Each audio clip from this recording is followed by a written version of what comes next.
Greetings and welcome to another tutorial on maintaining a system comprising of multiple independent subproducts using the INKAS Cockpit and the INKAS Systembuilder. Using the Systembuilder, you define the composition of product components. Like a mind map, configurators are specified in an overall product. You can access the Systembuilder via the top tabs or the tiles. First, a product model must be selected in the Systembuilder, done via folder icon. In this scenario, select the e-bike in the corresponding version. The primary product node e-bike is currently displayed by clicking the Open button on the screen. Now I can add any products using the lower button. In this case, it is called Product 1.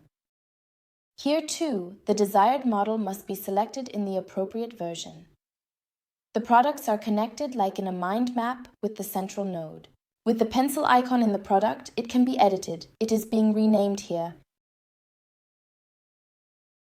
I choose the trash can to delete the product.